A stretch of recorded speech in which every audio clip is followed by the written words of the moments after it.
여러분, 제가 이 서울로 올라오기 전에 고향 교회를 다녔었거든요. 고향에 있는 교회를 다녔는데 그 교회도요 중고등부가 있었습니다. 그 중고등부가 해마다 이렇게 여름이 되면 여름 수련회를 갔습니다. 요즘에는 뭐 연수원도 가고 뭐 경제적인 상황이 제가 있을 때보다는 좀 나으니까요. 뭐 대학 기숙사 이런 곳에서 진행을 하기도 합니다. 근데 저희 때만 해도 그런 이제 여유가 없어가지고요. 산골 시골 학교를 빌려가지고 수련회 장소를 쓰기도 했고, 뭐 쌀 저장하는 창고라든지 과일 저장하는 창고, 거기를 빌려가지고 스티로폼을 깔고요, 막 30명씩 40명씩 그렇게 지냈던 수련회를 저희가 가졌었습니다. 목사님 저도 그랬어요. 저와 비슷한 환경 속에서 수련회를 이렇게 가지신 분들도 꽤 있는 걸로 알고 있습니다. 네, 여러분, 저희 고향 교회에서는 다른 교회의 어떤 중고등부 수련회에서는 좀 볼 수 없는 독특한 그런 프로그램이 하나 있었습니다. 수련회의 꽃이라고 할 수 있는데요. 지금도 기억하면 막 그때의 감동과 은혜가 막 제 마음속에서 이렇게 차오르는 것을 느낍니다. 여기 이제 톡팅 교사들도 꽤 있으실 것 같은데요. 한번 들어보시고 괜찮다 생각이 되면 톡팅 수련회에서도 한번 해보시면 좋겠습니다. 이 프로그램은 이 중고등부 학생들이 예수님의 고난 그리고 예수님의 부활의 영성을 가질 수 있도록 동참할 수 있도록 이렇게 도와주는 그런 이제 프로그램인데 명칭이 이렇습니다. 골고다 체험. 골고다 체험인데 수련회 장소가 결정이 되면 선생님들은요 그 근처에 이제 골고다 언덕을 연상할 수 있는 그런 언덕을 찾습니다. 언덕을 찾고, 그러니까 수련회 장소가 뭔가 외진 곳, 산 등성이 이런 곳이 될 수밖에 없습니다. 언덕이 있어야 되니까. 남자 선생님들이 큰 나무 강목을 이제 구해 오셔가지고요 십자가를 열 몇 개를 만듭니다. 근데 그 십자가 크기가 장난이 아니에요. 그냥 단순히 보는 용도가 아니고요. 그냥 한 개 길이가 2m가 넘는 그런 이제 큰 강목을 구해가지고 십자가를 만듭니다. 그 중에서 세 개 십자가는 더 큽니다. 더 길고 어떤 용도일까? 상상하신 것처럼 그 세 개 중에 하나는 예수님의 십자가고요. 나머지 두 개는 좌우에 있던 강도의 십자가입니다. 근데 핵심은 여기서부터죠. 그 십자가를 이제 언덕에 세웁니다. 언덕에 세우는데, 근데 그 십자가만 언덕에 세우는 것이 아니고요. 고등부 회장을 예수님의 그 십자가 자리에 매답니다.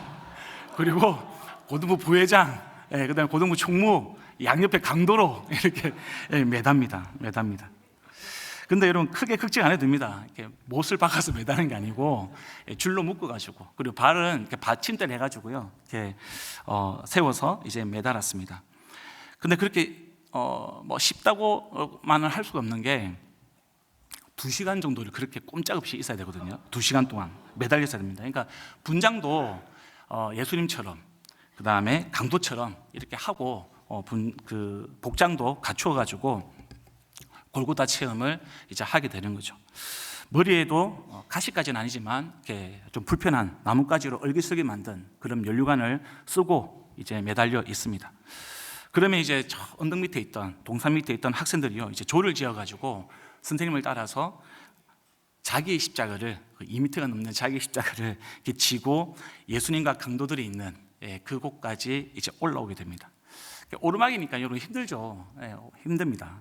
중학교 저학년이라든지 또 여학생들은 올라오다가 막 십자가를 떨어뜨리기도 하고 막 그렇게 합니다. 그러면 뭐 교회 선생님들이 학생 여러분 지금 뭐 하는 겁니까? 자세 흐트리지 않습니다. 바로 맵니다. 뭐 이렇게 했을까요? 아니요, 그렇지 않습니다. 그렇지 않고 마치 이 예수님의 십자가를 대신 진 구레네 사람 시몬처럼 그 학생의 십자가를 대신 지고 이제 올라가 주시는 거죠. 이 목적이 뭐 걷기 훈련이 아니지 않습니까? 그러다 보니까 이제 신앙을 위해서 그렇게 도와주셨습니다. 올라가는 길에는 곳곳에 이제 카세트를 틀어놓고 찬송이 막 울려 퍼졌습니다. 갈보리 산 위에 십자가 섰으니 주가 당하신 고난이라, 이런 찬양 쫙 울려 퍼지면서 들고 올라갑니다. 그러면 나의 죄를 용서하신, 나를 구원하신 그 예수님의 고난, 그 고난에 내가 동참하게 되는 거죠. 그렇게 이제 십자가를 지고 예수님과 강도 2명이 있는 그곳에 도착을 하면 그 아래에 자기 십자가를 내려놓고요, 이제 기도하는 시간을 가집니다. 죄에 대해서 회개하는 기도를 하기도 하고요, 또 구원의 은혜에 감사하는 기도를 하기도 하고, 또 주님께서 나에게 주신 삶을 내가 주님 뜻대로 살아보리라, 그런 결단의 기도를 하기도 합니다. 그러면 이제 선생님들이 그 십자가를 이렇게 붙들고 기도하는 자기 반 친구들, 그 학생들을 위해서 정말 간절하게 함께 중보해 주십니다. 근데 골고다 체험이 여기서 끝나지 않습니다. 기도가 마무리되잖아요. 그러면 마무리되면 그 자기 십자가를 또 지고 또 내려와야 됩니다. 언덕을 내려오는데, 내려올 때는 또 올라오는 길과 또 다릅니다. 그 길에도 이렇게 카세트를 틀어놓고 찬송가가 막 울려 퍼집니다. 예.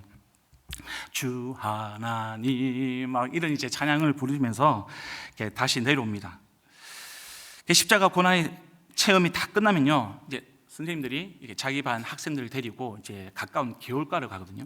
개울가로 가서 학생들과 같이 이 골고다 체험에서 느꼈던 그런 은혜들을 이제 나누고요, 예수님의 죽음과 부활의 의미를 이제 가르쳐 주시면서 예수님 제자로서의 어떤 삶의 변화, 그리고 전도의 사명에 대해서 이제 강조를 해 주시고, 마지막으로는 자기 학생들의 발을 이렇게 씻겨줍니다. 발을 씻겨주면서 축복하고 다 같이 이제 손잡고 합심하는 기도로 모든 순서가 이제 마칩니다. 그러면 이제 남아있는 세 사람이 있잖아요. 회장, 이제 부회장, 총무. 예, 세 사람은 뭘 하느냐, 그냥 매달려 있습니다. 매달려 있는데 그냥 아무것도 안 하고 이렇게 매달려 있으니까 뭐 뻘쭘하지 않냐? 전혀 그렇지 않습니다. 예, 어떻게 하냐고요? 예, 제가 고등 회장이었거든요.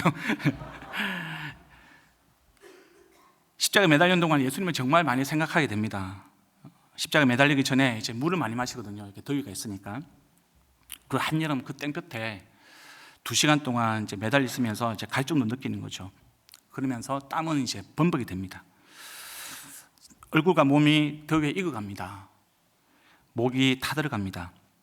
그러니까 한편으로는 힘드니까 좀 빨리 끝났으면 좋겠다, 이런 생각도 들긴 하지만, 그보다는 내가 이렇게 2시간 동안 그냥 매달리는 것도 힘든데 손과 발에 대못이 박히고 몸에 모든 물과 피를 다 쏟으시면서 십자가에 가시 면류관을 쓰고 매달려 있던 예수님은 얼마나 힘드셨을까, 그것은 얼마나 심하셨을까, 뭐 이런 생각을 하면 그 구원의 은혜가 막 울컥하는 거죠, 제 마음이.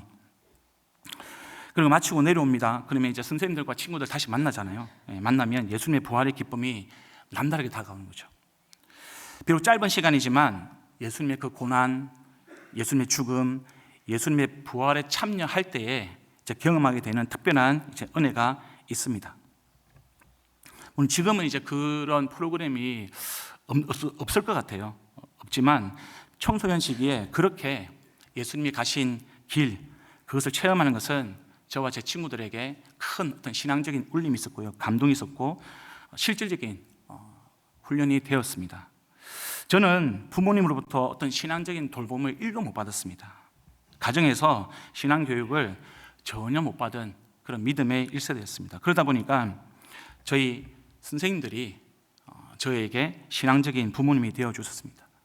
저의 아픔, 저의 고통, 그것을 자기의 아픔과 자기의 고통을 생각하셨고 눈물로 기도하는 저를 위해서, 그리고 우리 친구들을 위해서 정말 헌신되게 도와주셨습니다. 그렇기 때문에 저와 제 친구들이 탈선하지 않고 교회에 머물 수 있었던 거죠. 여러분, 우리가 믿음을 다음 세대에게 전해주는 것 참 중요합니다. 근데 여러분, 이 믿음은 우리 자녀가 좋은 대학 간다고 해서 저절로 이루어지는 게 아닙니다. 우리 자녀들이 대기업에 혹은 좋은, 우리가 모든 사회에서 인정할 만한 그런 전문직에 종사한다고 해서 전수되는 것도 아닙니다. 우리의 착각이죠. 좋은 대학 가면, 사회적으로 인정해주는 어떤 자리에 가면 우리 자녀들이 인정받고 또 믿음 생활도 잘할 것이다. 여러분, 착각입니다. 착각. 저는 여러분, 우리 자녀들을 위해서 기도할 때 1번으로 기도하는 것이 있습니다. 가장 중요한 거죠. 우리 자녀들의 믿음입니다. 다른 것은 다 몰라도 우리 자녀들이 하나님을 믿는 믿음만큼은 하나님 도와주시고 채워주셔야 됩니다. 이렇게 기도합니다. 혹시 여러분들 자녀들의 성적이 걱정이 돼가지고요, 학원을 보내고 싶은데 그 학원 시간이 주일 예배랑 겹치면 어떤 생각을 하십니까? 아무개야, 우선 학원 몇 달 다니고 다시 예배 드리면 돼. 뭐 늘 예배는 드릴 수 있으니까. 근데 공부라는 건 때를 놓치면 안 되는 거야. 혹시 이렇게 생각하고 자녀들에게 이야기하는 부모님 계십니까? 또 요즘엔 여러분 주일을 끼고 자녀들 데리고 가족 여행을 가시는 분들이 꽤 있는 것 같습니다. 이제 봄날이 다가오고 있는데 아마 가족 계획들을 세우실 거예요. 우리 모든 주일을 다 빠짐없이 이곳에 모여가지고 예배를 드려야 된다. 주일 성수를 우리가 율법주의로 변질시키는 것 조심해야 됩니다. 그런데 그 반동으로요, 우리의 마음의 중심이 하나님 말씀으로부터 벗어나는 것도 우리는 경계해야 되는 거죠. 혹시 여러분 주일에 우리 가족 여행 다니시면서 실컷 여행하다가 저녁에 숙소로 돌아와가지고 자녀들에게 이렇게 이야기하진 않습니까? 야, 오늘 주일인데 목사님 설교는 들어야 되지 않겠어? 찜찜하잖아. 유튜브로 목사님 설교라도 듣자. 근데 피곤하니까 1.5배속으로 듣자. 이런 분들 혹시 있으십니까? 없으시기를 부탁드리겠습니다. 없으시기를. 우리 아이들이요, 안 보는 것 같아도 다 보고 있고요, 다 알고, 심지어 그런 부모가 어떤 믿음을 가지고 있는지 다 느낍니다. 그리고 사탄은 그 아이들에게 그런 믿음이 되도록 유도하는 거죠. 부모가 여러분 하나님 중심으로 살아가기 위해서 아둥바둥 애를 써가며 발버둥을 쳐도 우리 아이들의 믿음이 온전할까 말까 하는데 늘 하나님이 뒷전인 인생, 그런 판단, 그런 부모의 모습을 보면서 어떻게 우리 자녀들에게 부활신앙을 전수해 줄 수 있겠습니까? 타협하지 않기를 부탁드리겠습니다. 누가복음 23장 28절은 이렇게 기록을 하고 있습니다. 제가 읽어드리겠습니다.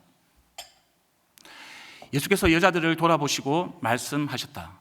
예루살렘의 딸들아, 나를 두고 울지 말고 너희와 너희 자녀를 두고 울어라. 여러분, 예수님 걱정 안 하셔도 됩니다. 예수님 고난 당하셨고요, 죽임 당하셨습니다. 마음 아프죠.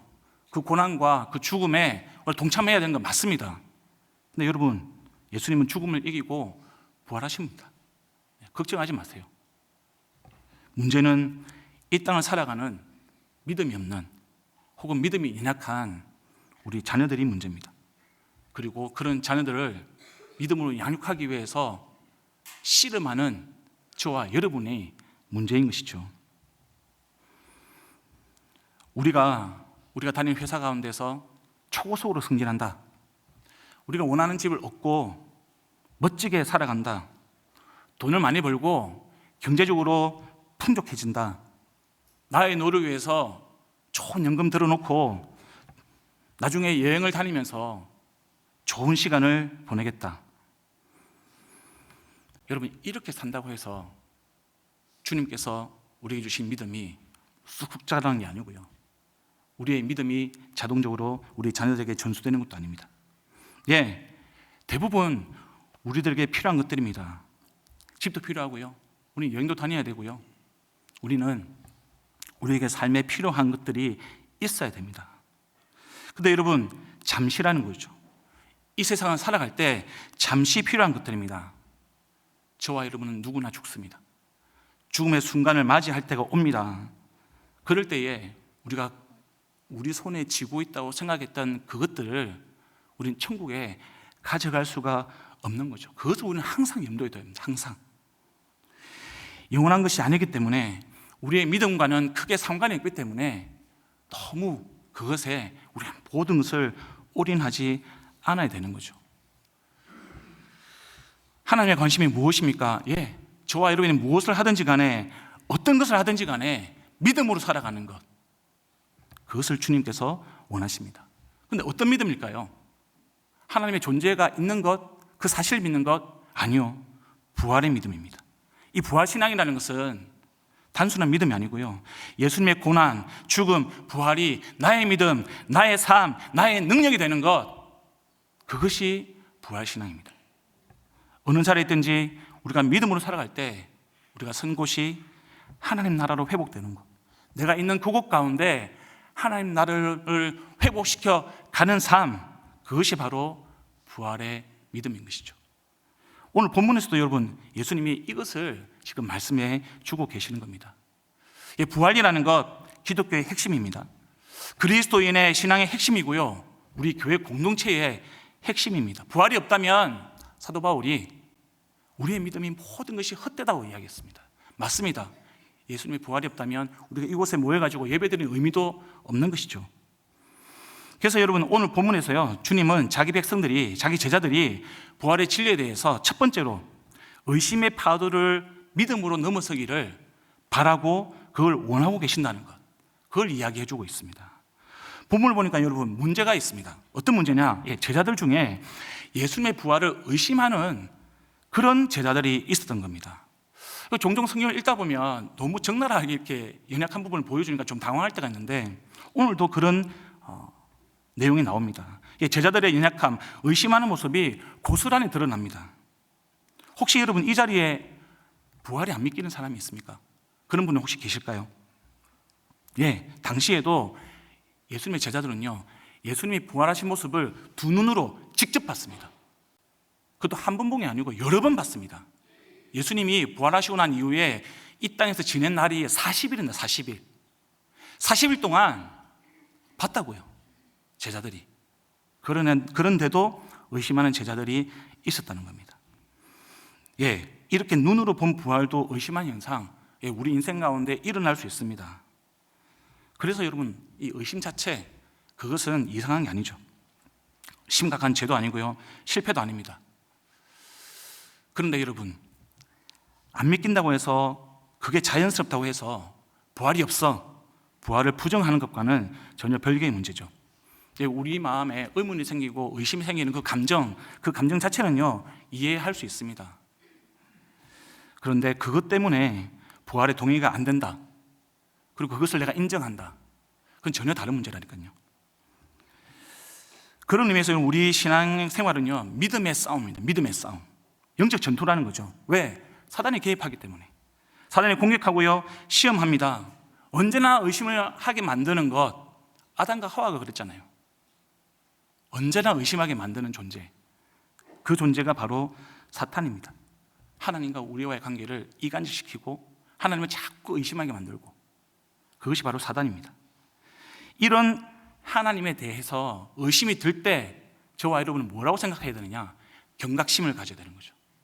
사단이 나를 시험하고 있구나, 정신 차려야겠다, 이런 생각을 하셔야 되는 겁니다. 무엇을 통해서? 훈련을 통해서. 그런 의미에서 여러분, 하나님에 대한 의심은 육상 경기의 허들 종목하고 좀 비슷합니다. 의심이라는 허들이 하나 있습니다. 그것을 뛰어넘습니다. 근데 또 하나 나타나요. 또 뛰어넘어야 되는 거죠. 주어지는 허들이 있는데 그것을 계속해서 뛰어서 우리가 예수님께로 가는 믿음, 그것이 주님께서 우리에게 요구하시는 믿음이라는 겁니다. 근데 안타깝게도 이 의심의 허들을 넘지 못하는 사람들이 있습니다. 심지어는 넘어갈 생각도 안 해요. 넘어가고 싶은 마음도 없고 의지도 없습니다. 그냥 그 장애물을 보면서 그거 봐, 하나님 없어, 그런 결론을 내리고 사람들에게 이야기합니다. 저 장애물 얼마나 과학적이고 합리적이고 이성적이야. 하나님께로 나아가지 못하는 저 장애물이 있다는 것은 하나님이 없다는 증거야. 예수님의 부활이 없다는 증거야. 어떻게 죽은 사람이 다시 살아날 수 있다는 말인가? 예수님은 하나님이 아니야. 이렇게 결론을 내려버리는 거죠. 여러분, 이런 허들 가운데 꽤나 튼튼해 보이는 허들들이 몇 개가 있습니다. 그게 뭐냐니까 진화론 쪽에 있는 과학입니다. 또 하나는 이슬람이라든지 어떤 힌두교나 큰 종교적인 우상들입니다. 진화론 쪽에 있는 과학, 그 과학계에서는 무생물로부터 생명이 기원했다, 이런 가설을 가지고 있습니다.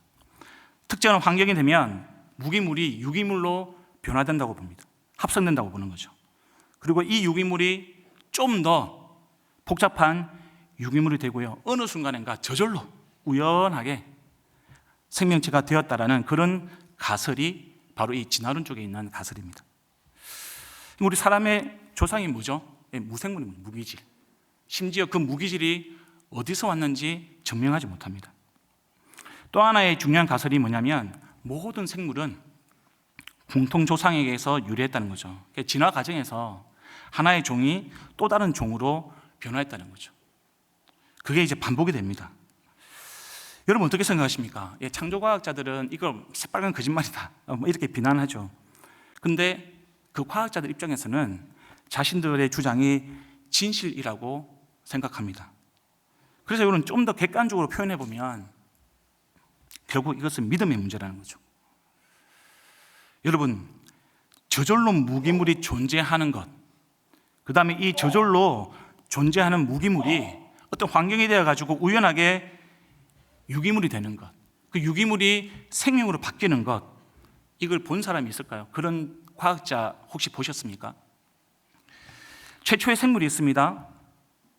근데 그 생물이 또 다른 종으로 진화되고 또 다른 종으로 진화되고, 그러니까 하나의 종이 다른 종으로 진화되는 것, 그 본 사람이 있을까요?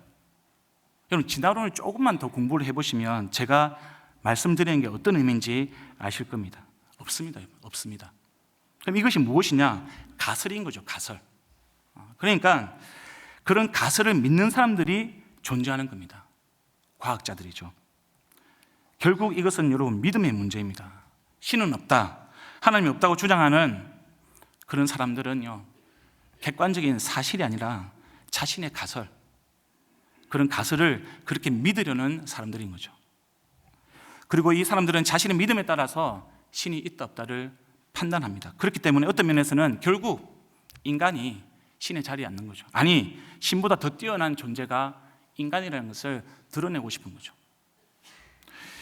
예수님의 부활 사건도 마찬가지입니다. 예수님의 부활이 있다라고 믿는 것, 그리고 부활하지 않았다고 믿는 것, 그러니까 믿음과 믿음의 싸움이라는 거죠. 심지어 어떤 신학자들 중에서도 부활이 없다라고 주장하는 사람들이 있습니다. 그 똑똑한 머리, 그 열정을 예수님의 부활이 없다라는데 증명하기 위해서 그렇게 무던히 애를 써요. 참 제 입장에서는 참 불쌍해 보입니다. 그런 분들이. 여러분, 부활이라는 것은 증명이 필요한 이론이 아니고요, 우리의 구원을 위해서 하나님이 행하신 사건입니다. 18절 한번 다시 보겠습니다. PPT 좀 띄워주실까요? 예수께서 다가와서 그들에게 말씀하셨다. 나는 하늘과 땅의 모든 권세를 받았다. 예수님이 의심하는 제자들에게 다가오셔가지고 이 말씀을 하신 이유가 뭘까요?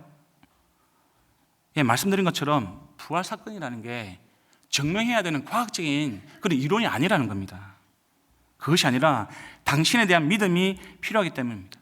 그러니까 여러분, 하늘과 땅의 모든 권세를 받으신 예수님이 내가 스스로 존재하는 능력을 가지신 하나님이라는 것을 이렇게 말씀해 주고 있는 거예요. 예수님이 모든 우주 만물을 창조하시고 다스리는 하나님이라는 것을 이렇게 지금 말씀해 주고 있는 겁니다. 죽음까지도 이기시고 부활하신 능력의 하나님이라는 것을 지금 선포하고 선언하고요. 그래서 제자들에게 그러니까 믿음으로 제발 나를 바라보라는 거예요.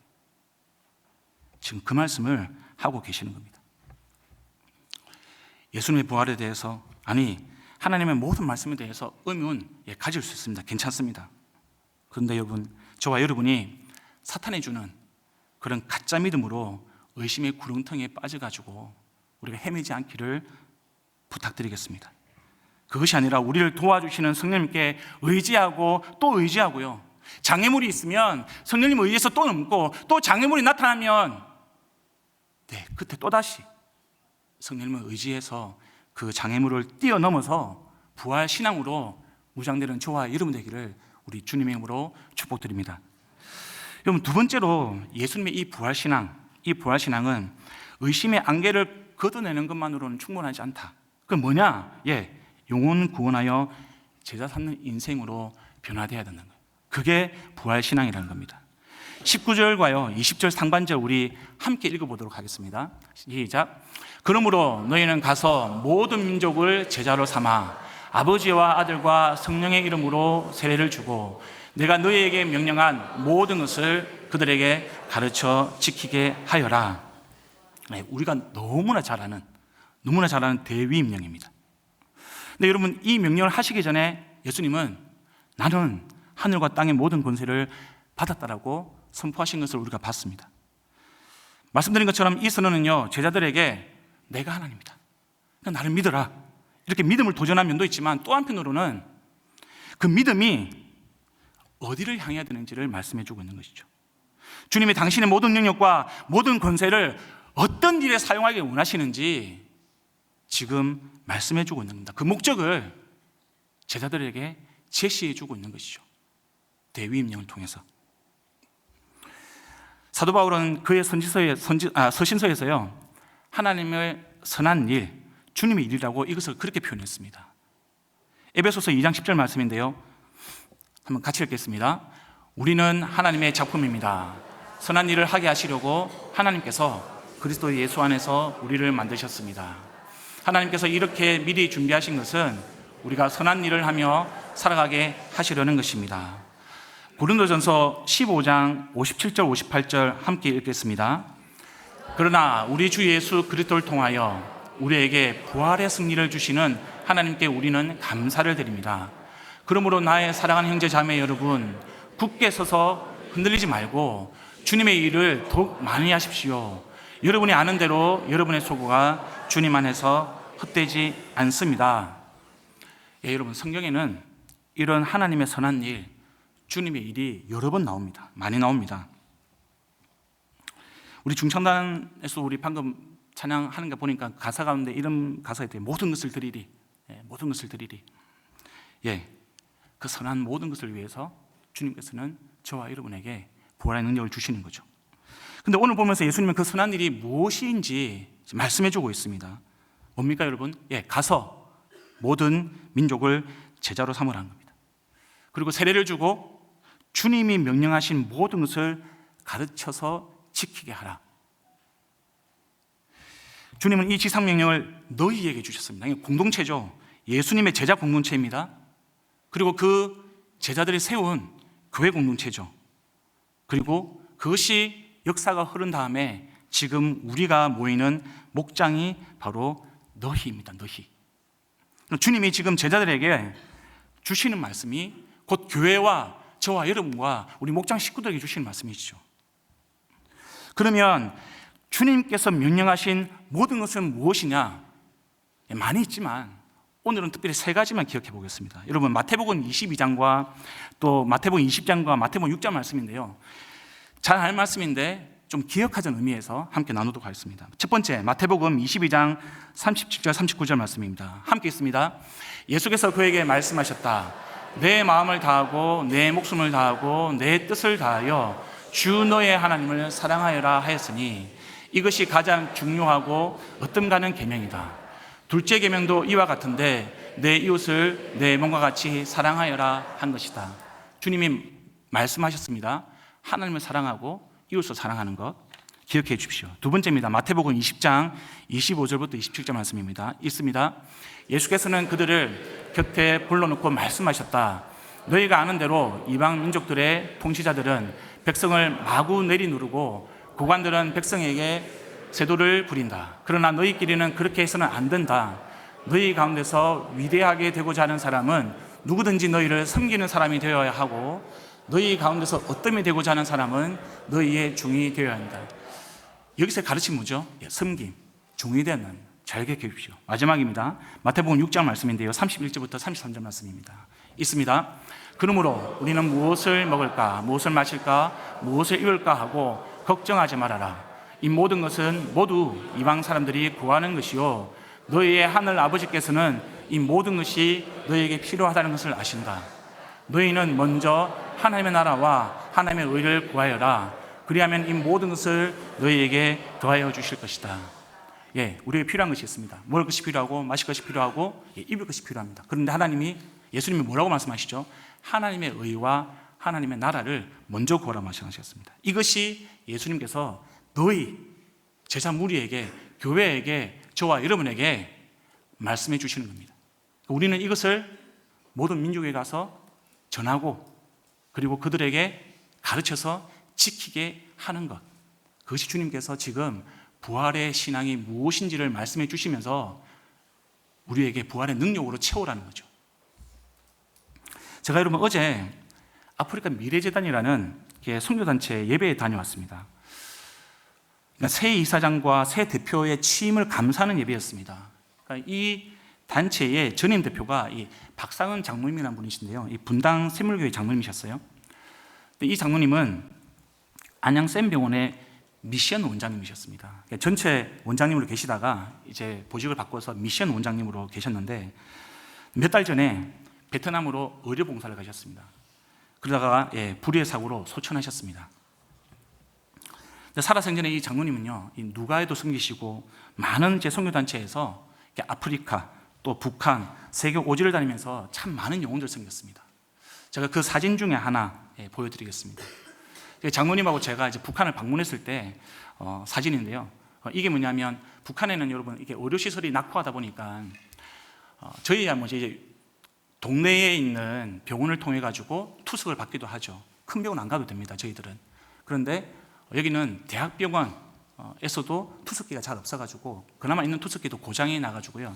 저희 선교단체에서 인공심장실을 이제 만들어주는 그런 이제 프로젝트를 추진했었거든요.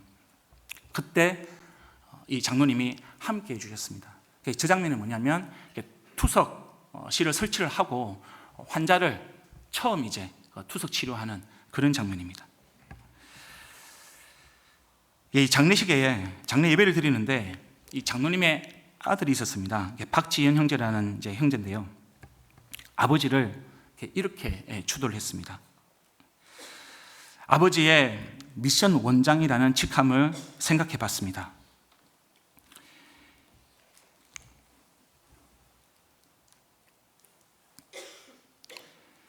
이 직함 속에서 아버지의 향기로운 삶을 추억할 수 있었습니다.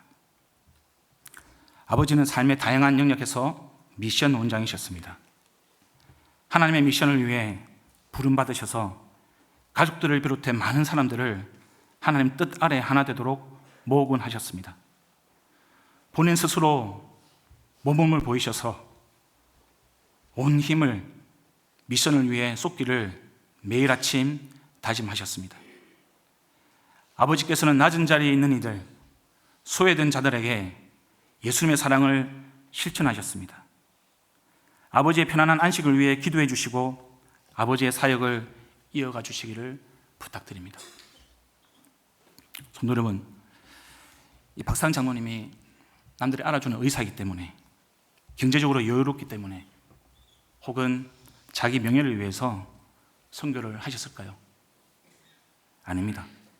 장로님은 그냥 의사라는 전문 직업인 그 직업을 수행하는 것만으로도요 참 바쁘신 분이셨습니다. 그렇게 유명한 의사로만 살아도 누구 하나 아무도 토를 달지 않습니다. 뭐라고 할 사람이 없습니다. 그런데도 장로님이 시간을 내고 자기 돈을 들이고 에너지를 쏟아서 선교를 하시고 섬기셨습니다. 왜 그러셨을까요? 죽음도 이길 수 없는 부활신앙을 가진 그리스도인이기 때문에 그분이 그렇게 섬겼던 거죠.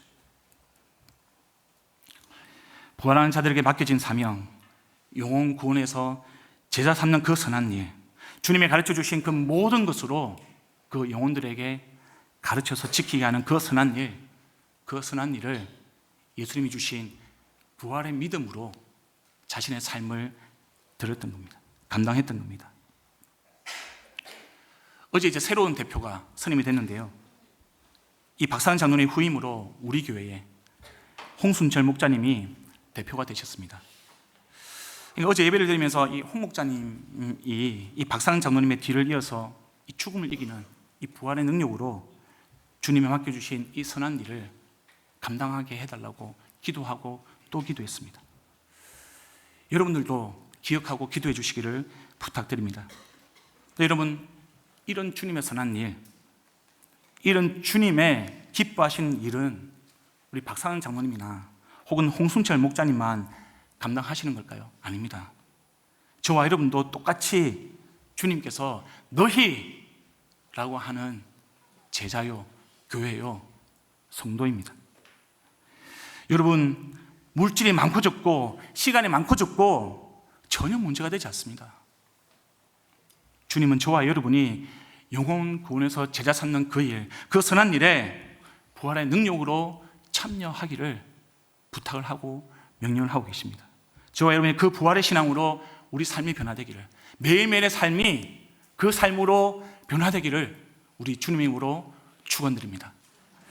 마지막으로 여러분, 예수님이요 세상 끝날까지 항상 제자들과 함께 있을 거라고 약속하셨습니다.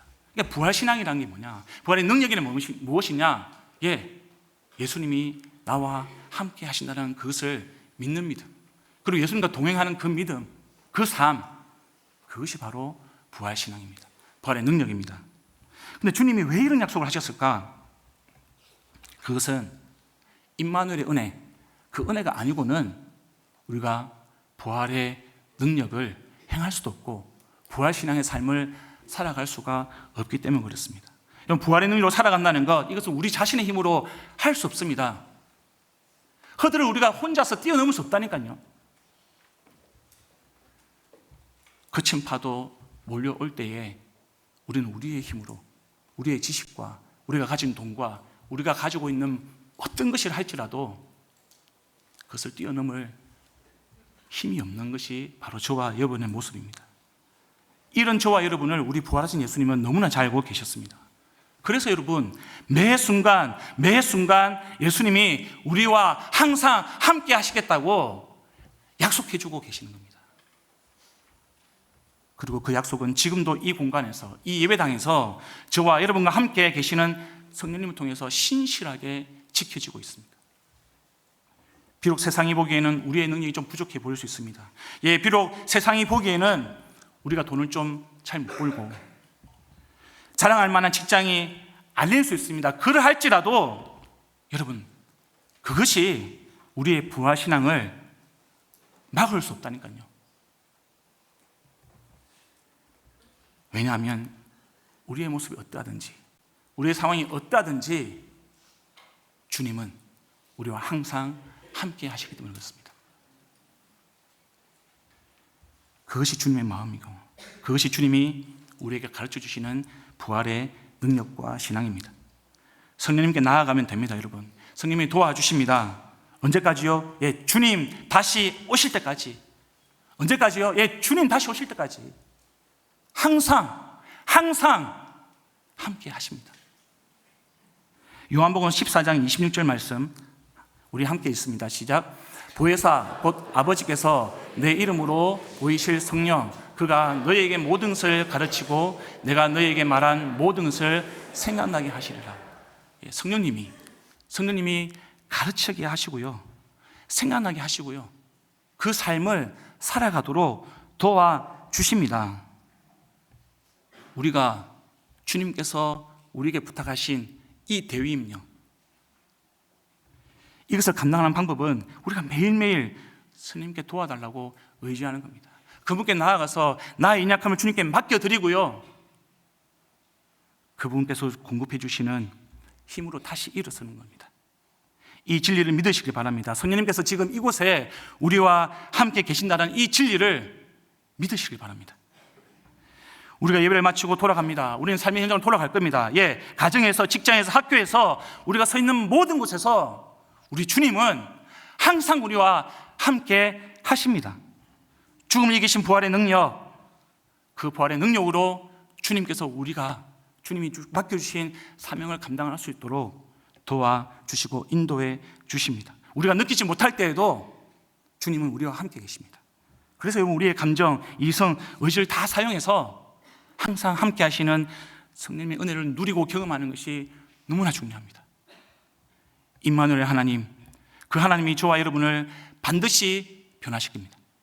그리고 변화시키시는 그 주님께서 부활의 능력으로 저와 여러분의 삶을 또다시 채워주시고 살아가게 하실 것입니다. 그 믿음으로 이 한 주간도 주님께 부활의 능력으로 나아가는 저와 여러분 되기를 우리 주님으로 축원드립니다.